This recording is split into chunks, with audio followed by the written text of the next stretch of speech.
Bonjour et bienvenue dans notre émission de jardin. Planter, semer, se nourrir du potager ou bien tout simplement vivre entouré de végétation, c'est ce que nous allons vous proposer dans ce numéro. Nous sommes dans ce magnifique domaine de la vallée aux Loups, un gigantesque poumon vert de 63 hectares. Ce lieu est surtout connu pour abriter la maison de Chateaubriand où il y passa quelques années et construit ce parc inspiré de ses voyages avec un jardin romantique, des sous-bois et une grande prairie. Nous prendrons une leçon de jardinage sur le paillage avec la responsable du domaine de Courson. Nous nous envolerons ensuite pour Montréal pour y découvrir une grande maison aux multiples terrasses. Puis nous sortirons un peu du jardin pour découvrir la healthy food, la cuisine des recettes saines et équilibrées. Et enfin, nous irons à la rencontre d'un vrai toqué en la personne du chef Gaël Orieux. La nature de la terre, son degré d'humidité, la luminosité constituent les principaux facteurs qui interviennent dans la croissance des plantes. Pour maintenir un jardin dans un bon état sanitaire, il faut prévenir en créant des conditions favorables et puis deuxièmement intervenir quand cela est nécessaire. Voici quelques principes de base pour jardiner au naturel.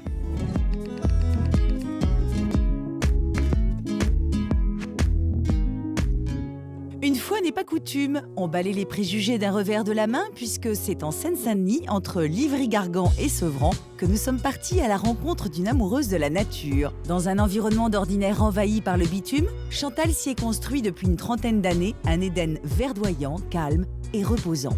Un jardin traité au fil des saisons, de manière respectueuse de l'environnement. C'est vrai que ce jardin est assez surprenant au sein d'une ville telle que Sevran, par exemple. Lorsque nous sommes arrivés il y a une trentaine d'années, ce jardin était un jardin très rural et le jardin était carrelé quasiment sur toute sa surface. Donc on a évidemment retiré tous ces carrelages. Pendant un temps, ce fut également le lieu d'une décharge. Donc on a eu un gros travail de préparation du sol.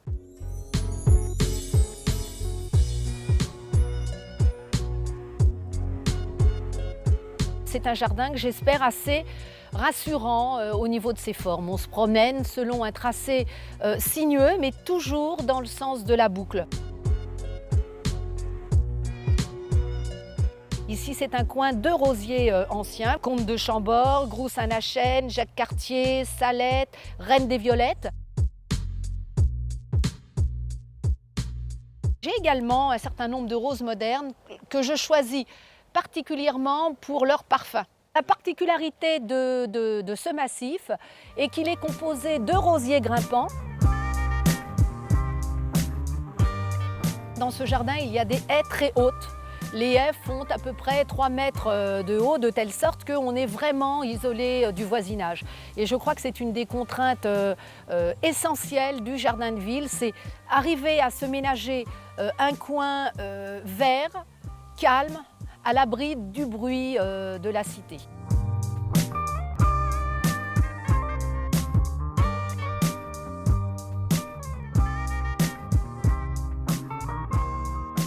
Je vis ce jardin de façon très pacifique, très paisible.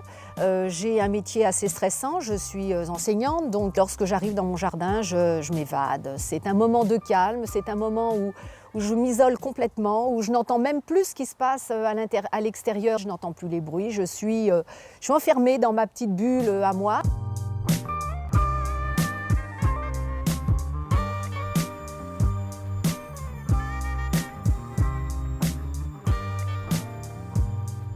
Le potager me permet surtout en fait de faire des boutures, quelques tomates, quelques fraises, quelques fruits rouges et toutes les herbes aromatiques. J'ai pour habitude, pour les fraises en particulier, d'épandre de la paille. Ça permet de garder la terre beaucoup plus meuble. Et au printemps, lorsque je veux remuer la terre du potager, eh bien, elle est très, très facile à travailler, très noire, tout de suite prête à recevoir les végétaux. Je traite relativement peu mes plantes. Je laisse les orties volontairement au jardin puisque certaines larves de papillons ne peuvent se développer que sur les orties.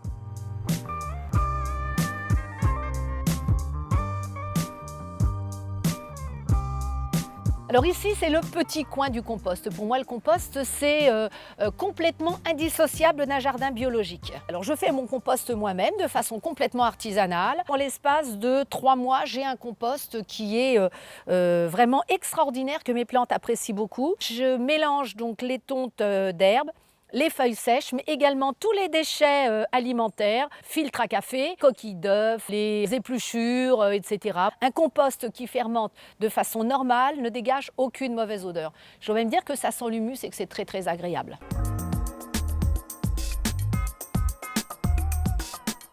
J'ai imaginé cet abri à insectes qui est d'une très grande taille, mais on est dans le 93, donc on fait du logement social aussi au jardin de l'Échassière.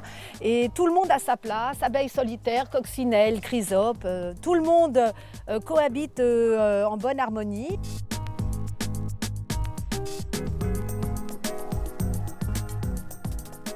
De la même façon que je ne conçois pas un jardin biologique sans tas de compost, un jardin biologique doit comporter une mare. La mare est vraiment un élément indispensable qui permet d'accueillir une faune et une flore qu'on ne trouve que s'il y a un point d'eau dans un jardin.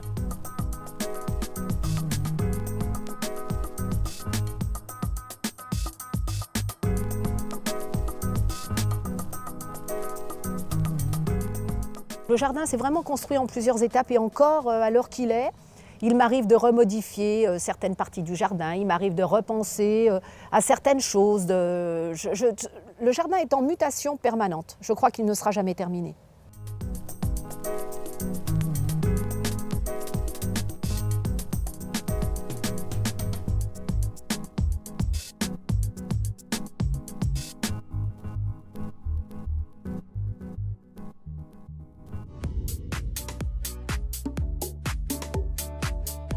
La règle est simple, tout ce qui est issu du sol doit y retourner. Le compostage reste la solution la plus écologique pour se débarrasser des déchets organiques du jardin. Sachez qu'un composteur d'1 mètre cube est suffisant pour un jardin de 500 mètres carrés. Il devra à peu près mesurer 2 mètres de large et 1 mètre de haut. Et puis évitez d'y jeter branches et feuilles malades car elles propageront maladies et parasites.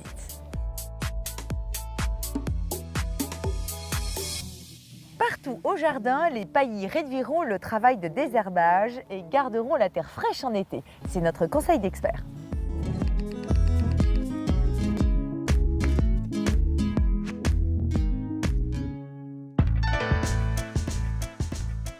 Le château de Courson nous ouvre son jardin où la responsable du parc Patricia de Nervaux nous délivre un peu de son savoir-faire. Le paillage, ça sert à assurer une protection. Ça permet au sol de rester meuble et ça permet aussi l'aération du sol. J'ôte mes mauvaises herbes d'abord parce que je fais mon rond autour de l'arbre à peu près à l'aplomb des branches. Donc j'ôte le liseron, tout ce qui encombre. Voilà. Donc j'ai un arbre qui est à peu près propre au pied. Il faut veiller vraiment à ce qu'une fois qu'on a désherbé, à ce que la terre soit bien humide pour que mon paillage serve réellement à quelque chose. Ensuite, une fois que j'aurai mis mes feuilles, je pourrai, au cours de l'hiver, rajouter du fumier, le mélanger à ces feuilles et comme ça, j'aurai quelque chose qui sera vraiment complet pour la croissance de la plante. Parce que toute l'idée, c'est de favoriser sa croissance. J'ai mes feuilles, parce que nous ramassons les feuilles, nous avons la chance d'avoir beaucoup de chênes ici. Alors évidemment, il faut avoir des feuilles de chêne, tout le monde n'en a pas. Donc on peut se procurer en fait ces paillages, dans le commerce bien sûr. Alors il y a les fameuses écorces de pin qui ont différents calibres, il y a des mélanges de fibres et d'algues, il y a de la paillette de lin, il y a toutes sortes de choses maintenant. Ce qui est important, c'est que ça ait quand même une certaine épaisseur. Il faut qu'il y ait environ 8 cm ou 10 cm. Et une autre précaution à prendre, c'est que le tronc soit bien dégagé. Il ne faut pas que les feuilles touchent le tronc. Ce qui est très intéressant avec le paillage, c'est que ça permet aux vers de terre d'être nos auxiliaires. Ils nous aident, ils nous évitent de prendre notre pelle, notre bêche, notre binette. Ils vont creuser des galeries dans le sol, ils vont permettre au sol de s'aérer et donc à tous les éléments nourriciers de rentrer dans le sol.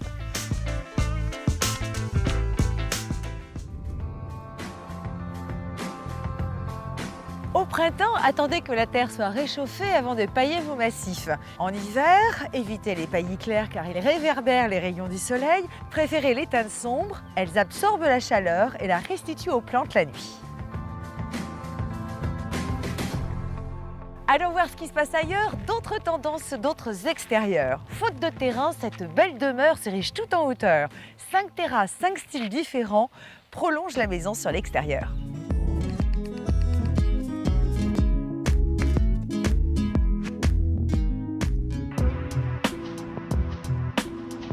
Non loin de Montréal, cette villa cossue affiche un mélange des genres totalement assumé.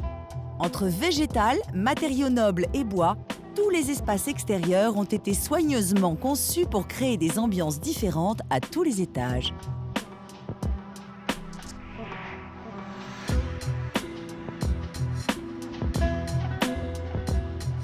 C'est une maison qui est quand même de la rue, qui a quand même un impact assez impressionnant parce qu'elle est très haute dans la montagne. Et je l'ai fait d'une façon aussi assez classique, mais avec beaucoup de petites rallonges. Il n'y a pas beaucoup de terrain, mais il y a beaucoup d'endroits. J'ai fait 5 terrasses. Je voulais avoir l'espace extérieur. C'était important pour moi d'ouvrir les fenêtres et avoir l'accès à l'extérieur.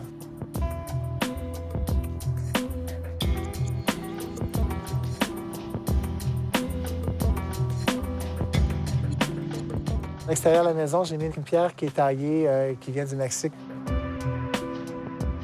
Ensuite, au niveau du sol, j'ai mis du bois. J'ai mis des plaquettes de bois.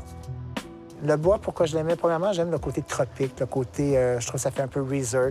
C'est confortable quand on est sans chaussures. Le bois est huilé, c'est-à-dire que j'aime bien les textures du veinage du bois.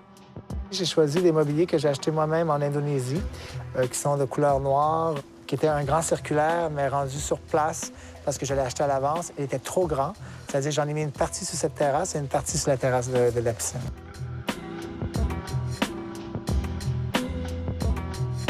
Je l'ai recouvert de pierres de rivière et j'ai mis un toit, j'ai mis des lampes qui viennent d'Indonésie aussi, qui sont magnifiques au-dessus. Ça a l'air plutôt d'un genre de spa.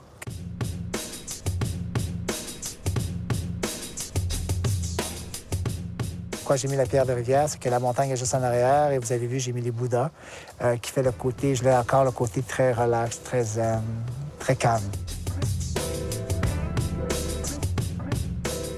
Au niveau de la végétation, je vais avoir du vert et du blanc strictement, aucune couleur. Au niveau où j'ai mis la fontaine, j'ai mis tout simplement un gazon parce que je vais avoir, c'est bien de marcher dans le gazon, un petit coin, j'ai environ 400 pieds carrés de gazon. Et j'ai mis la fontaine qui fait très classique avec les plantes aquatiques et des koi fish à l'intérieur.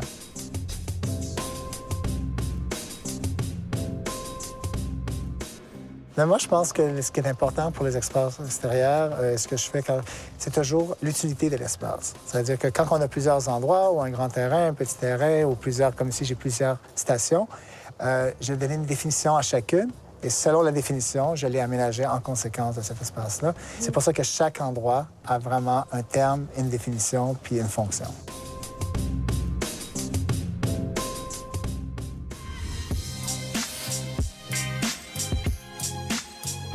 Toutes ces terrasses sont organisées en pièces à vivre. Pour savoir comment organiser la vôtre, il suffit de chiner des idées dans des espaces de décoration, en tenant compte en premier lieu de l'aménagement général, puis des matériaux et des plantes. Avant de poursuivre notre visite dans le domaine de la Vallée aux Loups, je vous propose un autre sujet.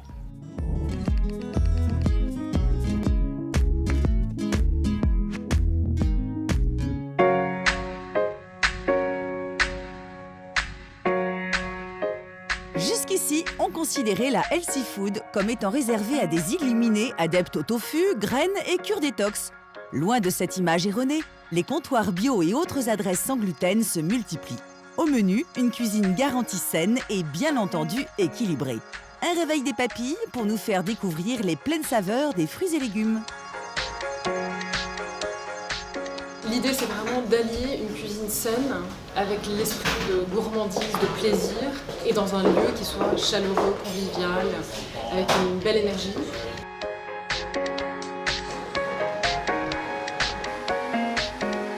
Ce ce qu'on aime avec la chef, en fait, donc, qui est une chef américaine, on travaille un petit peu à 4 mains, toutes les deux, c'est d'avoir des plats qui sont lisibles, qui sont simples, qui sont sans chichi, avec des saveurs qui sont nettes, des couleurs qui sont franches.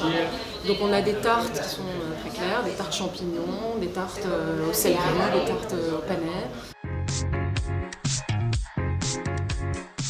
Donc c'est une cuisine végétalienne à 95%, qui n'utilise pas de produits animaux et pas de sous-produits animaux, comme l'œuf, le miel ou autres.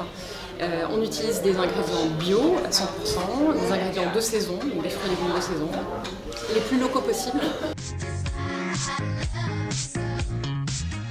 On utilise énormément de blé avec le pain, les pâtes, les pizzas, les gâteaux, et on peut très bien s'en passer. Le sans gluten, ça n'est pas un effet de mode, ça n'est pas un effet de tendance.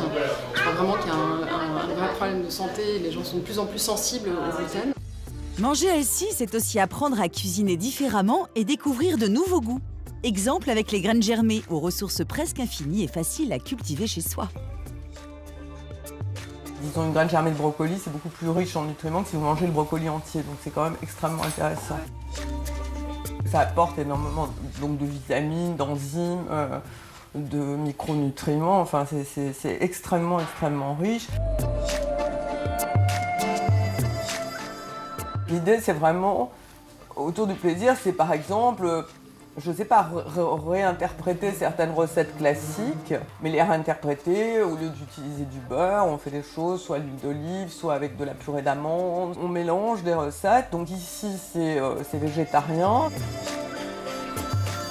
C'est du cru pour les gens qui mangent cru, mais pas que. On a des assiettes où on a du cuit, du cru, mais le plus souvent maintenant sans gluten, sans produits laitiers. Très justement, quelqu'un que je connaissais disait que les gens se préoccupent beaucoup de l'essence qu'ils mettent dans leur moteur, mais ils ne se préoccupent pas de l'essence qu'ils mettent dans leur propre moteur. Mais pour ceux qui ne sont pas encore prêts à sauter le pas, on peut aussi opter pour des produits authentiques, cultivés de manière écologique. En respectant quelques règles de base, on pourra même copier de la junk food, mais cette fois très équilibrée. Une cheese, ça peut tout à fait être healthy si effectivement on utilise un bon pain qui n'est pas bourré de sucre, qu'on utilise une viande racée, des légumes frais et puis qu'on remplace effectivement des sauces de mayonnaise synthétique ou autre par une sauce maison dont on a notre secret et qui n'est pas effectivement bourrée de matière grasse. Voilà. Ça peut donc être healthy et gourmand.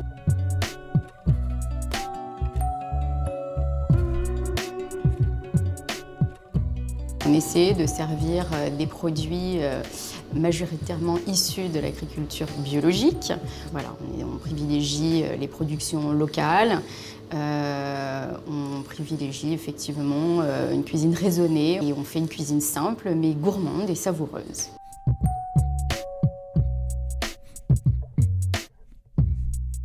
Les gens commencent à se rendre compte que ce n'est pas très sain effectivement de trouver certains produits tout le temps sur des étals et petit à petit ça fait son chemin dans la tête des gens et les gens aujourd'hui sont de plus en plus soucieux quand même de ce qu'ils ont dans leur assiette, commencent à comprendre qu'éventuellement il peut y avoir des risques à se nourrir que de produits surgelés ou de choses comme ça. Ce sont des gens qui commencent à comprendre petit à petit, donc je pense qu'il y a de l'avenir.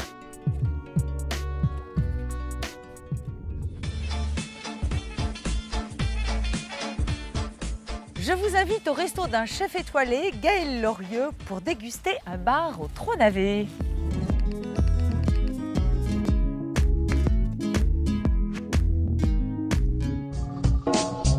Situé à 2 pas de l'Assemblée nationale, le gratin politique se presse à la table d'Auguste. Derrière les fourneaux officie le talentueux Gaël Lorieux. Ses recettes jonglent entre terre et mer et mettent les légumes à l'honneur.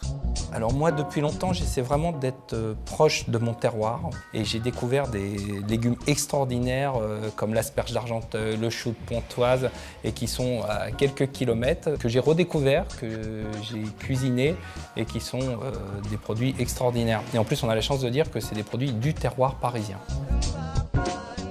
Moi, ma carte, elle est pratiquement faite que de légumes urbains. Voilà, j'arrive à trouver les produits juste à côté. C'est vrai que pendant longtemps, il y a eu l'extension des banlieues. Beaucoup de terrains agricoles ont disparu. Et maintenant, il y a vraiment un retour. Justement, on recultive autour de ces immeubles et tout, des légumes qui étaient cultivés avant, mais qui avaient disparu pendant plusieurs années.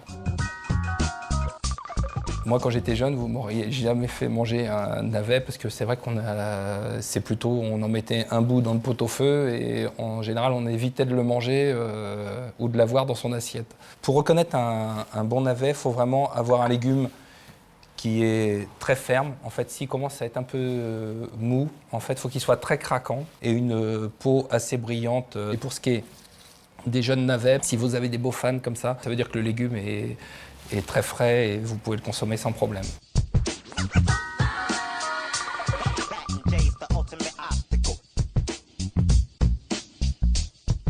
Donc là, aujourd'hui, on va faire un petit bar avec des navets jeunes cuits au naturel, juste à l'eau. Des navets longs qu'on va faire en pickles, en fait, de façon un peu cornichon, un peu acide. Et une petite sauce à base de jus de carotte et de jus de navet jaune. Voilà. C'est une interprétation du navet, mais très naturelle. Toujours, on va faire des choses assez simples, mais qui vont relever le goût du navet, et surtout sur des cuissons très courtes. En fait, on ne va pas aller sur le navet comme on a l'habitude, pot-au-feu ou quoi que ce soit. On est sur du très court. Pour commencer, le plus long, c'est la sauce, en fait. Donc, on va prendre un petit peu de gingembre, l'équivalent de 40 grammes, je vais prendre, que je vais éplucher comme ça, assez grossièrement, en fait.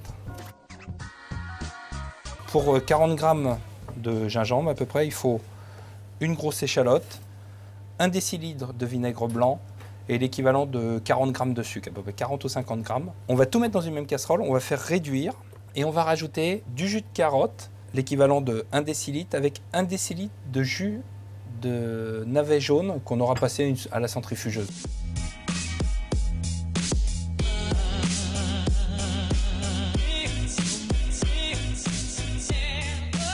Alors le petit conseil, c'est le navet, on ne l'épluche jamais à l'économe. C'est le genre de légumes qu'on fait toujours au couteau. En fait, il faut enlever une couche assez grosse en fait, du navet. La peau qui est en surface est des fois un petit peu plus amère, tout ça, il faut mieux aller au cœur du légume. Donc la sauce, on a fait la petite réduction, ça fait comme un petit caramel. Et là, on va mettre notre jus de navet jaune et notre jus de carotte. Et là, on va laisser réduire de moitié.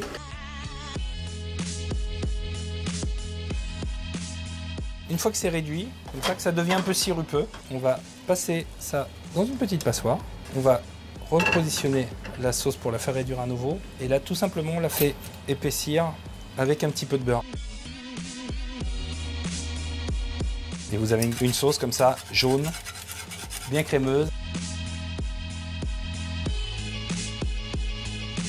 On va commencer la préparation du navet long. On va couper des lamelles très fines de 2-3 mm d'épaisseur.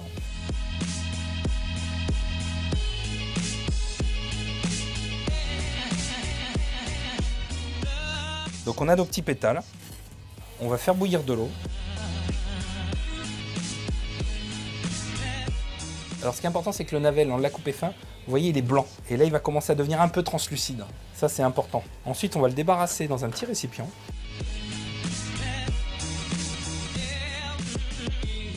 On va prendre une casserole et dedans on va mettre 1 décilitre de vinaigre blanc, toujours du vinaigre blanc. Ensuite on va mettre l'équivalent de 40 grammes de sucre. Et pour parfumer un petit peu le navet, on va mettre un petit bâton de cannelle et un petit peu de badiane, d'anis étoilé. Et on va faire bouillir ce sucre, ce vinaigre, ces épices.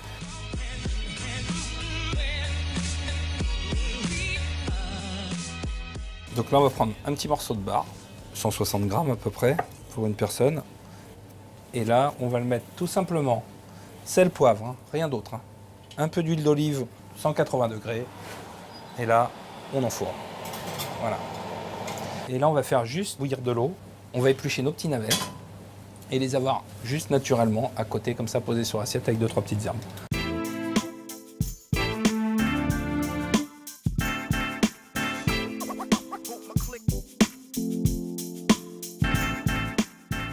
Le poisson, il est aux 3/4 cuit, mais je vais le retourner. Et là, je veux continuer gentiment à travailler avec. Donc là, on met nos petits pétales. Ça donne un peu de relief. Là, il va finir de cuire, donc là, je le retire. Et là, je vais le mettre sur ma plaque. Ah, donc là, on va le laisser s'égoutter un petit peu. Donc là, nos petits navets sont cuits. Alors là, on va pouvoir commencer à dresser. On va prendre nos petits navets.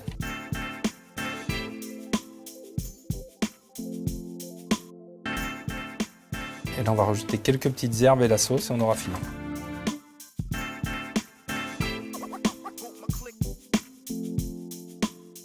Trois types de navets, 3 types différents, mais toujours dans le même esprit, à peu près dans le même goût. Et tout ça s'équilibre à la perfection. Voilà, il faut trouver un juste équilibre aussi.